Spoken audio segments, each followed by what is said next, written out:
Hello dear student, good morning. I welcome you in my class. Today we will learn about a lesson, the name of the lesson and encounter of the special time. Its first part had done in the last video. In this part we will learn about the second part of this lesson and some activities which is based on this passage, and hope that you will have watched the video again and again and try to understand it very well. Okay, so let us start the passage. Open your book. See, I glanced towards the roof of the clubhouse. Means यहाँ पे जो है writer कहता है कि मैं जो है क्लब हाउस के छत पर निगाह डाली and saw something horrible.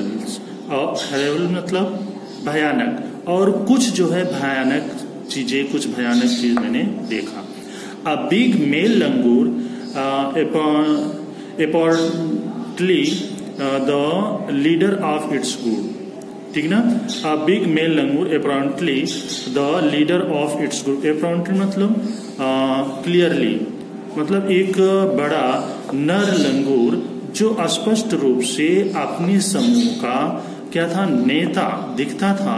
was holding a baby langur in his hands. वह अपने जो है होल्डिंग मतलब पकड़े हुए था, अपनी बाहों में एक बच्चे को पकड़े हुए था. एंड मर्सीलेसली मतलब क्रुएली, ठीक ना, क्रुएल मतलब निर्दयता पूर्वक. Biting it all over with a definite intent to kill. Intent मतलब पर्पस, डेफिनिट सर्टेन मतलब एक निश्चित, मारने के निश्चित उद्देश्य से वह उसके चारों तरफ, उसके पूरे शरीर पर निर्दयता पूर्वक काट रहा था. The helpless mother of the baby, ठीक ना, मतलब बच्चे की निसहाय माँ. And other lesser member of the langur group, ठीक ना. लेसर मतलब स्मॉल, ठीक ना, वो लंगूर के समूह के कुछ छोटे सदस्य वर स्कैटर्ड फैले हुए थे, ठीक ना, on the roof of the buildings, उस इमारत की छत पर चारों तरफ फैले हुए थे. Near by watching the baby being killed, और पास में उस बच्चे को मारते हुए देख रहे थे. I recalled the travel custom in the animal clan ना, मतलब क्लैन मतलब होता है क्या कि वंश, ग्रुप, जाति.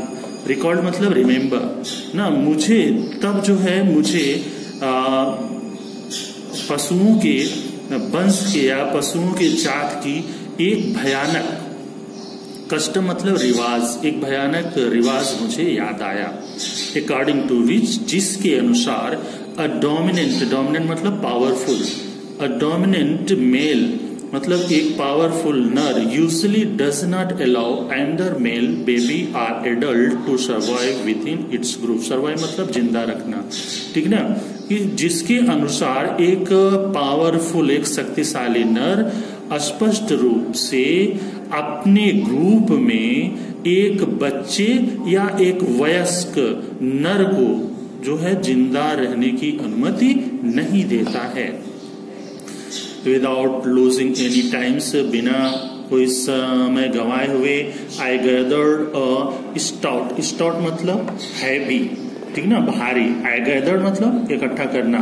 आई gathered a stout stick in one hand, मैंने अपने एक हाथ में भारी सी छड़ी ली. And hurled it a piece of stone at the marauding langur. Marauding langur मतलब जो आक्रमणकारी था. मराउंडिंग मतलब लूटने वाले से मतलब मराउंडिंग मतलब लूटना. तो लूटना मतलब क्या हो गया, जो आक्रमणकारी था. आक्रमणकारी लंगूर पर मैंने एक पत्थर का टुकड़ा, हॉल मतलब पूरी फोर्स, पूरी ताकत से फेंका, ठीक ना, समझिए. द लंगूर वॉज सो इन्फ्यूरेटेड मतलब रेज्ड, एंग्री होना, ठीक ना. द लंगूर वॉज सो इन्फ्यूरेटेड, मतलब लंगूर इतना अत्यधिक क्रोधित था that it hardly took any notice of my assault. Assault मतलब अटैक ना, कि इतना ज्यादा क्रोधित था कि उसे जो है हमारे आक्रमण की तरफ जरा सा भी ध्यान नहीं दिया। But then I started throwing more stone, लेकिन इसके बाद मैंने जो है और अधिक पत्थर फेंकना प्रारंभ किया।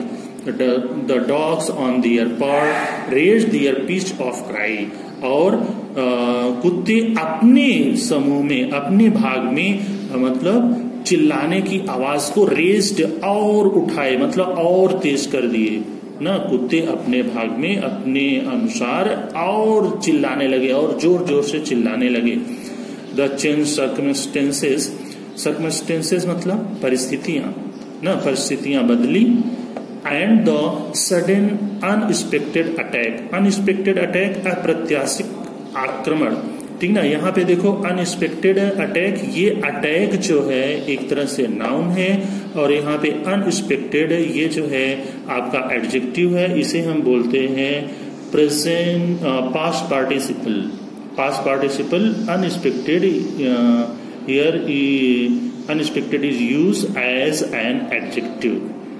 ओके, तो unexpected attack adjective noun. From unknown quarters, मतलब अननोन क्वार्टर्स मतलब अनजाने व्यक्ति से अप्रत्याशित हमले के, एकाएक अप्रत्याशित हमले से फोर्स्ड मतलब जबरदस्ती the langur to drop the baby from the sloping roof over the veranda, ठीक ना। मतलब यहाँ पे फिर से आप जरा देखिए, एकाएक अप्रत्याशित मतलब अनजान आदमी के अप्रत्याशित हमले से लंगूर को जबरदस्ती बच्चे को न बरामदा की ढलान युक्त छत पर गिराना पड़ा, ठीक है, समझिए। स्लोपिंग रूफ, यहाँ पे देखो स्लोपिंग, ये प्रेजेंट पार्टिसिपल है, present participles ING form. It is also use here an adjective. Roof it is noun and this one is adjective word here. It is the ing form of the verb, but it is used here as an adjective. Okay. The baby was listless. Listless मतलब powerless, शक्तिहीन, ठीक ना। The baby was listless मतलब वो बच्चा एकदम शक्तिहीन हो गया था। And appeared to be dead. Appear मतलब दिखाई पड़ना, और मरा हुआ दिखाई दिया ना। As its body started to slide down, और इसकी जो है शरीर स्लाइड डाउन मतलब नीचे खिसकने लगी ना। The excitement of the pack of dogs grew manifold, manifold मतलब मोर, अत्यधिक। At the prospect of a good kill and meal, मतलब prospect means future, भविष्य। यहाँ पे फिर क्या बताता है कि जैसे ही उसकी शरीर बस उस ढलान से नीचे खिसकने लगी, कुत्तों का समूह एक्साइटेड, अत्यधिक एक्साइटेड हो गया, अत्यधिक उत्तेजित हो गया।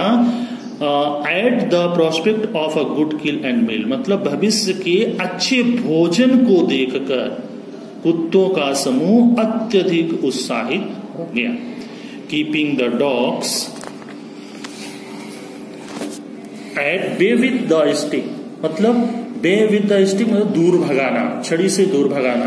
कुत्तों के समूह को छड़ी से दूर भगाते हुए भगाकर I manage to catch hold the baby langur tail. मैं जो है राइटर यहाँ पे कहता है कि मैं उस बेबी लंगूर के पूंछ पकड़ने में, उसकी पूंछ पकड़ने में सफल हो गया। Just as it tipped over the edge of the tiled roof. Tiled मतलब तिरछा ना, तिरछे छत की नोक भी मतलब किनारे से जैसे ही ये नीचे गिरा, मैं इसकी पूंछ पकड़ने में सफल हो गया। Okay. The baby appear inert मतलब एकदम शक्तिहीन था, इनर्ट, ठीक ना। The baby appeared inert and lifeless, एकदम निर्जीव दिखता था, इसमें जीवन ही नहीं दिखता था। It was indeed a male baby, वास्तव में यह नर बच्चा था। ठीक है। बाय दिस टाइम, और इस समय तक, माई पेरेंट्स, मेरे माता पिता, एंड सिस्टर्स, और मेरी बहनें, had come out on to the veranda. ठीक ना। तो मेरी बहनें जो है वो बरामदे में आ चुकी थी, मेरे माता पिता और मेरी बहनें बरामदे में बाहर आ चुकी थी। And we are witnessing my rescue operation. ठीक ना। माई रेस्क्यू ऑपरेशन मतलब बचाव कार्य, और वे मेरे बचाव कार्य को देख रही थी। सम ऑफ आवर नेबर्स, और कुछ हमारे पड़ोसी, had also gathered in the distance, और कुछ हमारे पड़ोसी भी कुछ ही दूरी पर इकट्ठे हो गए थे। I took the baby langur to our backyard. Backyard मतलब पिछवाड़े का आंगन, घर के पीछे जो आंगन टाइप का बना होता है उसको क्या बोलते हैं? बैकयार्ड। यार्ड मतलब आंगन और बैक मतलब पीछे। तो मैंने जो है बच्चे को अपने घर के पीछे के आंगन में ले गया, and gently laid him on the floor inside the poultry coop. Coop मतलब पिंजड़ा, पोल्ट्री मतलब जो मुर्गी का होता है, मुर्गियों के लिए बनाया जाता है। तो जेंटली मतलब एकदम आराम से। ठीक ना। बहुत ही आराम पूर्वक मैंने क्या किया? इनसाइड द पोल्ट्री कूप, उस मुर्गी के दरबे के अंदर, उस मुर्गी के पिंजरे के अंदर के फर्श पर उसे लिटा दिया। His body was full of deep bite marks and scratches. Scratched. ठीक ना। His body was full of deep bite marks. उसकी पूरी शरीर गहरे घाव से, गहरे काटने के घाव से भरी हुई थी, एंड स्क्रैच्ड, और खरोंचों से भरी हुई थी। उसकी पूरी शरीर खरोंचों और काटने के गहरे घाव से भरी हुई थी। Blood was oozing from some of the wounds. Oozing मतलब निकलना, रिलीज होना। ठीक ना। तो कुछ घाव से क्या हो रहा था कि ब्लड, खून बह रहा था। द बेबी रिमेन्ड मोशनलेस, मतलब बच्चे में कोई गति नहीं हो रही थी, कोई हलचल नहीं थी। मोशन मतलब मोशनलेस, मोशन गति, लेस मतलब विहीन, गतिविहीन हो गया था। My father provided first aid to clean the wounds and stop the bleeding. मेरे पिता ने उसे प्रथम उपचार उसके घाव को साफ करने के लिए और खून को बहने से रोकने के लिए दिया। I was relieved to find out, मैं ये जानकर राहत की सांस ली, रिलीव टू राहत की सांस ली, that the baby was breathing, कि बच्चा जो है सांस ले रहा था। Even though his breaths were shallow, shallow मतलब होता है छिछला, लेकिन यहाँ पे शैलो मतलब है स्लो ना। यद्यपि उसकी जो है सांसें कैसी थी? एकदम उथली हुई थी, मतलब बहुत धीमी थी ना, सांसें बहुत धीमी धीमी ले रहा था। Splashes of cold water made the baby still, still मतलब मूवमेंट। ठीक ना। स्प्लैशेस मतलब छिड़काव, ठंडे पानी का छिड़काव। मेड द बेबी स्टिल, बच्चे को थोड़ा सा मूवमेंट दिया, उसके शरीर में थोड़ी सी मूवमेंट आई। And after a few psyching attempts, और कुछ थोड़े से प्रयास के बाद ही सेट अप, वह बैठ गया। ही was in state of shock, मतलब वह यह जानकर एकदम अचंभित हो गया। And started trembling like a leaf in the wind, मतलब हवा में जैसे पत्तियां कांपती हैं हवा के झोंकों से, वैसे वह क्या किया? वह कांपने लगा। ट्रेम्बलिंग मतलब कांपना। His two little twinkling eyes, यहाँ पे देखो ट्विंकलिंग, ट्विंकलिंग मतलब ट्विंकलिंग, ट्विंकलिंग में तो होता है चमकना। आईज, यहाँ पे देखो ट्विंकलिंग क्या है? ये किसके रूप में? एडजेक्टिव के रूप में यूज हुई है। ठीक है। तो his two twinkling eyes welled up with tears. ठीक है। उसकी दोनों चमकती हुई आंखें आंसुओं से भर गई। And he started to sob with a muffled cry, मतलब वह जो है सब सिसकियां लेने लगा ना। जैसे हम बच्चे चिल्लाते हैं, रोते हैं, सिसकियां भरते हैं, वैसे बच्चों की तरह वह जो है सिसकियां लेने लगा। Just like a human child would after experiencing trauma, ना ट्रॉमा। ट्रॉमा मतलब होता है ग्रेट डिस्ट्रेस, जैसे एक मानव के बच्चे ना, बच्चा जो है अपने दुख के अनुभव के बाद जिस तरह से सिसकियां लेता है, वैसे ही वह सिसकियां भरने लगा। I offered him a peeled banana, ये जरा वाक्य आप देखो, I offered him a peeled banana. अब ये अंडरलाइन कर सकते हो आप, और इसका change the voice, change the tense कर सकते हैं यहाँ पे आप। I offered him a peeled banana, मैंने उसका, देखो पील्ड बनाना, यहाँ पे पील्ड जो है ये पास्ट पार्टिसिपल फॉर्म है, और ये यूज कैसे हुआ है, एक एडजेक्टिव के रूप में, क्योंकि बनाना क्या है, नाउन है। यहाँ पे छिला हुआ बनाना, ठीक ना, छिला हुआ केला, मैंने उसे छिला हुआ केला दिया। विच ही एक्सेप्टेड, जिसे उसने स्वीकार किया। विथ हीज अनस्टडी हैंड, मतलब अपने कांपते हुए हाथों से। And began taking hesitant bites, और धीरे धीरे हिचकते हुए इसे खाने लगा। ओके, तो it is the your passage, and we complete some activities which is based on these passages. So look at the blackboard. देखो passage, I glanced towards hesitate, मतलब यहाँ से यहाँ तक आपका है वर्ड मीनिंग्स। यहाँ पे सारी वर्ड मीनिंग्स दी हुई हैं, इसको आप ध्यान से देखिए और इसको अपनी कॉपी पे लिखिए, ठीक है। कोई वर्ड मीनिंग यहाँ पे मैंने उसके सिमिलर वर्ड के साथ लिखा है, तो ये देख लीजिए। फिर नेक्स्ट एक्टिविटीज,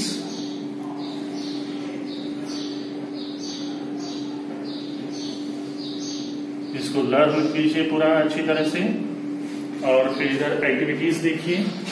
एक्टिविटीज जो है मैं आपको ये हल नहीं करूंगा, आपको केवल मैं यहाँ पे दिखाता हूँ किस तरह से आपको करना है, कि आप अपने जो है बुक में करके और शुक्रवार को सेंड करिए।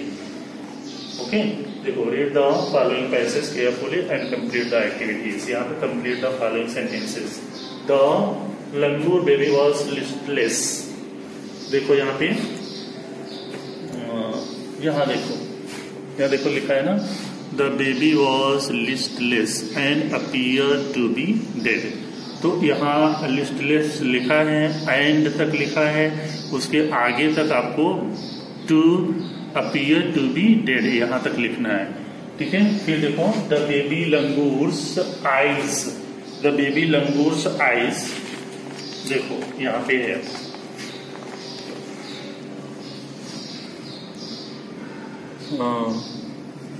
the baby langour's eyes, यहाँ पे आप लिख सकते हैं, two little eyes welled up with tears, ना, वेल्ड अप विथ टीयर्स, ठीक ना। यहाँ से आईज के बाद वेल्ड अप विथ टीयर्स, इतना ही भरना है यहाँ पे। फिर देखो, the unexpected attack force the langur, यहाँ देखिए आप, यहाँ पे दिया हुआ है, देखो, unexpected attack from unknown quadrant, force तक लिखा है, force the langur to drop the baby from the sloping roof over the veranda, ठीक है, यहाँ तक इसको भरना है। थर्ड का फोर्थ देखो, the writer's parents and sister had come out on the वरांडा, देखो इधर है नेक्स्ट पेज पे, यहाँ देखिए आप, यहाँ पे लिखा है,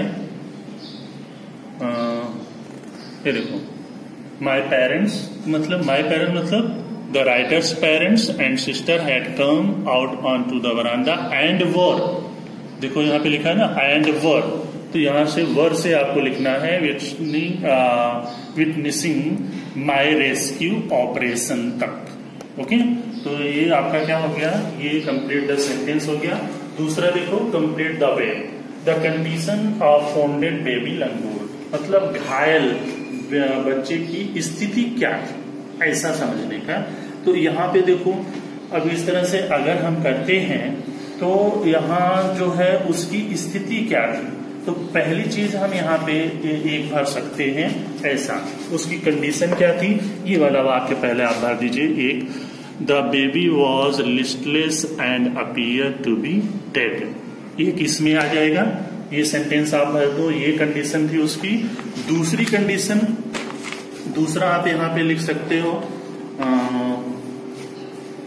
देखो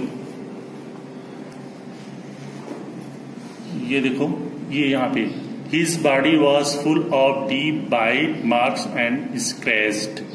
second, third, blood was oozing from some of the wounds. Second, third हो गया। फिर यहां से आप दूसरा लिख सकते हो,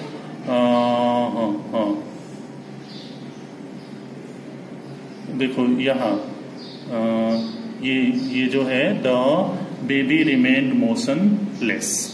तो ये क्या है, ये ऐसा मोशनलेस लिख दीजिए और उसको उसमें और ज्यादा थोड़ा सा जोड़ के, and his breaths were shallow. ठीक ना, हिज ब्रीथ वर स्लो भी, आप इसके स्थान पे स्लो भी का यूज कर सकते हो।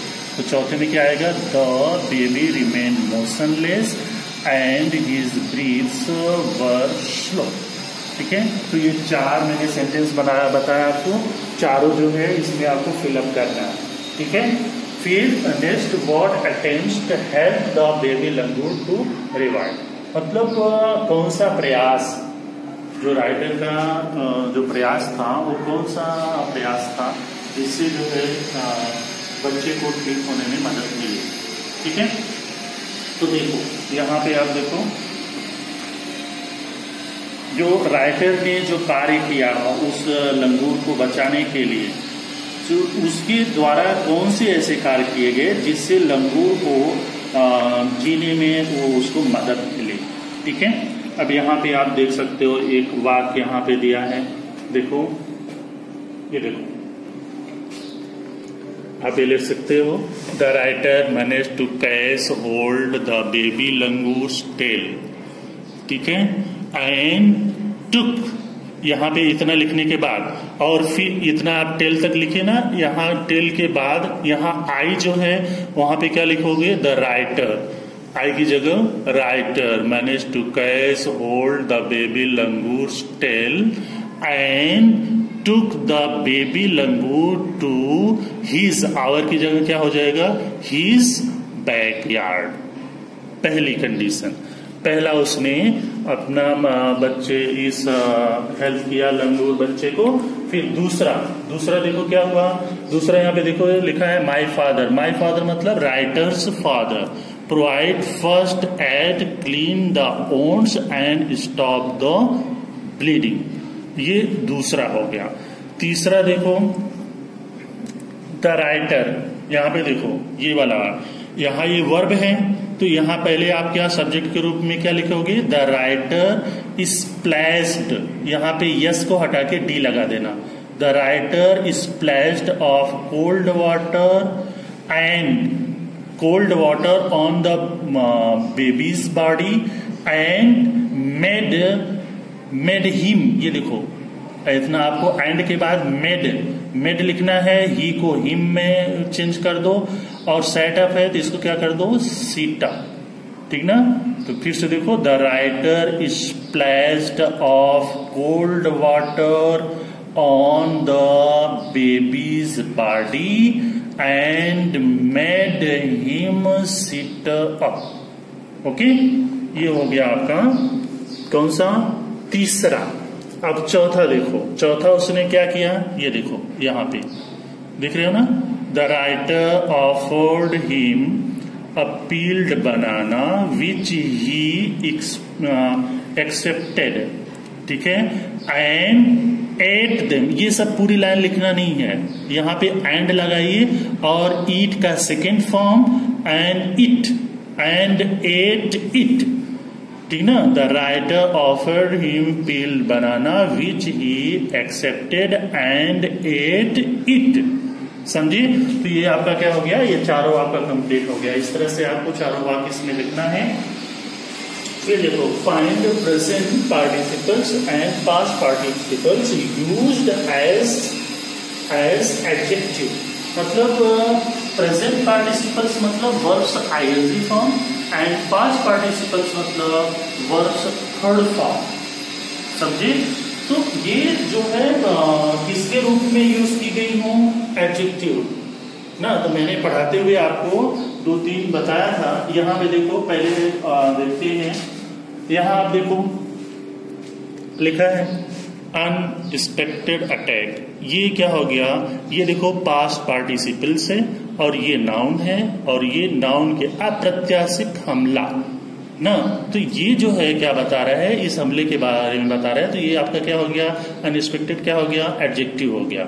ये क्या हो गया? दूसरा उसके बगल में ही है अननोन क्वार्टर्स ना। तो ये जो है अननोन क्या हो गया? एडजेक्टिव हो गया। लेकिन ये कौन सा फॉर्म है? थर्ड फॉर्म है, वर्ब का थर्ड फॉर्म है। ये 2 हो गया। फिर आईएनजी फॉर्म में यहाँ देखो आईएनजी फॉर्म प्रेजेंट पार्टिसिपल से स्लोपिंग रूफ। स्लोपिंग मतलब आईएनजी फॉर्म है और रूफ नाउन है, तो ये इसका एडजेक्टिव हो गया। ये तो दोनों साथ में आपको लिखने हैं। ये किसका एग्जाम्पल है? प्रेजेंट पार्टिसिपल्स का। और ये दोनों एग्जाम्पल किसका है? पास्ट पार्टिसिपल्स का। ठीक है। फिर आगे देखो और भी दिया है इसमें। ये देखो यहाँ पे देखो, फिर आप ये देखिए ये ना ट्विंकलिंग आईज। ट्विंकलिंग ये आईएनजी फॉर्म है, प्रेजेंट पार्टिसिपल्स है, तो ये आपको ट्विंकलिंग आईज ये लिखना होगा पूरा। ये प्रेजेंट पार्टिसिपल्स के रूप में। और यहाँ पे देखो पील्ड बनाना। पील्ड बनाना ये किसका एग्जाम्पल है? पास्ट पार्टिसिपल का। पील्ड बनाना ये थर्ड फॉर्म है। पील मतलब छीलना और ये बनाना नाउन हो गया। तो ये आपका 3 ये है और 2 ये है। ठीक है, 2 प्रेजेंट पार्टिसिपल्स का है और 3 जो है पास्ट पार्टिसिपल्स का एग्जाम्पल है। इसको आपको कहाँ लिखना है? यहाँ जो ये थर्ड में है इसमें आपको लिखना है प्रेजेंट पार्टिसिपल्स। ऐसा पहले आप हेडिंग डालोगे प्रेजेंट पार्टिसिपल्स और ऐसा डैश करके ना twinkling eyes and sloping roof 2। फिर यहाँ पे पास्ट पार्टिसिपल्स में 3 है। 3 मैंने आपको देखा है, एक अनएक्सपेक्टेड अटैक्स और दूसरा अननोन क्वार्टर्स और पील्ड बनाना। तो ये 3 यहाँ पे आप लिखोगे। ओके। फिर डू एज डायरेक्टेड ये मैं हल नहीं करूंगा, पहले बता दे रहा हूं। ये मैंने आपको जो ग्रामर आपको पढ़ाया गया उस ग्रामर में ये सारी चीजें मैंने आपको बता चुका हूँ। मैं इसे बता चुका हूँ, वो आप वीडियो देखिए और जो यहाँ पे इंस्ट्रक्शन है इसके अनुसार इसको चेंज करिए। यहाँ पे change into simple past tense. Simple past tense में लिखना है तो सिंपल पास्ट टेंस में क्या होगा, वर्ब का कौन सा फॉर्म लगेगा, ये सारी चीजें मैं आपको पढ़ा चुका हूँ। ठीक है। चेंज द वॉइस में, चेंज द वॉइस भी आपको बताया गया है। चेंज द वॉइस इसका कैसे करना है ना, ये भी आप करोगे। यहाँ पे देखो आपको frame a WH questions to get the underline part as answer. तो इसको आपको करना है। तो फर्स्ट हम क्या करते हैं, ऐसे में ये थोड़ा सा मैं बता देता हूँ आपको, क्योंकि पहले जो अंडरलाइन पार्ट है इसमें 2 चीजों का ध्यान दीजिए। पहले जो अंडरलाइन पार्ट है उसे हम ट्राई करते हैं समझने के लिए कि ये पार्ट हमें क्या इंडिकेट कर रहा है। किसी स्थान को इंडिकेट कर रहा है, कि टाइम को इंडिकेट कर रहा है, कि पर्सन को इंडिकेट कर रहा है। ये हमें क्या बताता है? अगर इसको हम देखें तो ये क्या है, एक स्थान का नाम है, प्लेस को इंडिकेट कर रहे हैं। ठीक है। तो प्लेस के लिए हम क्या लेते हैं, कौन सा WH लेते हैं? वेयर, पहली कंडीशन। दूसरी कंडीशन हम ये देखते हैं कि ये हमारा जो वाक्य है कौन से टेंस में दिया हुआ है, ये फाइंड आउट करने की कोशिश करते हैं। तो यहाँ पे आप देखो टूक है, तो ये पास्ट सिंपल है, तो पास्ट सिंपल दिया है। तो पास्ट सिंपल का जब हम इंट्रोगेटिव सेंटेंस देखेंगे तो पास्ट सिंपल के इंट्रोगेटिव सेंटेंस में हेल्पिंग वर्ब डिड होती है और मेन वर्ब का फर्स्ट फॉर्म लगता है। तो हमने यहाँ पे लिख दिया डिड और फिर इसके बाद आपका सब्जेक्ट आएगा ही, फिर टू का फर्स्ट फॉर्म टेक। ठीक है, समझे? फिर इसके बाद बचा क्या? The baby langur, the baby